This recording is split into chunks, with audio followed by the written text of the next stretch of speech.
Here to discuss, former acting DHS Secretary and Heritage Foundation visiting fellow Chad Wolf. Chad, good morning to you. Yeah, good morning to you. Well, there's something that apparently they're going to talk about, and that is the Remain in Mexico policy. Biden administration got rid of it pretty much on day one, and the Mexican government didn't like it, but the U.S. Supreme Court has instructed the administration, sorry, you don't like it, you got to put it back in place. So they're going to try to figure out a way around that, aren't they?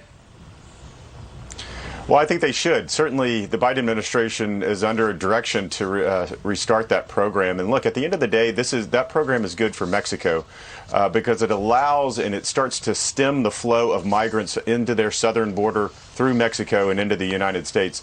It's not only good for the United States, it's good for Mexico as well, because these illegal migrants that are coming up are straining their social systems, their public safety nets, and the like. And what we saw at the end of the Trump administration, when that program was working, Mexico started to see less and less of illegal migration into their country as well. So it's a win-win for both.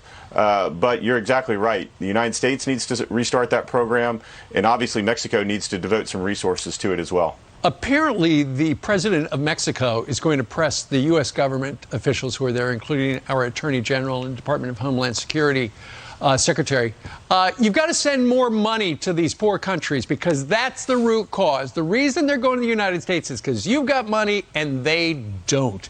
And we've heard from Kamala Harris that that's apparently a priority as well. The big question is, how big a check do we have to write them to stay there?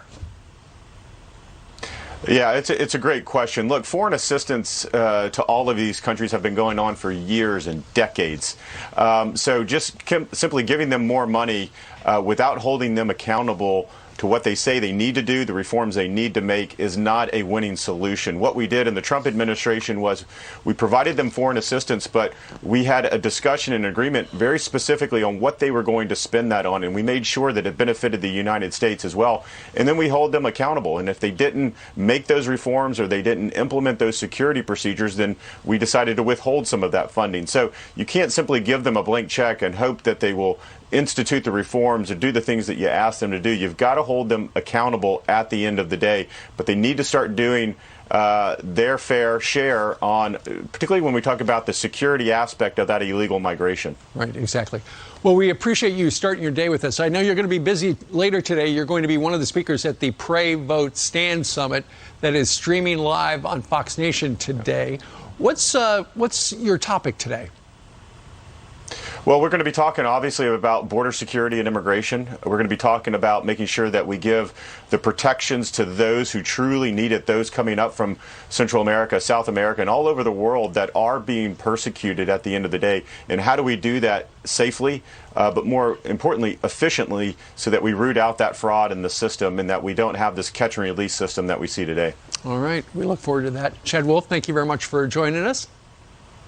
All right. Thank you. You bet.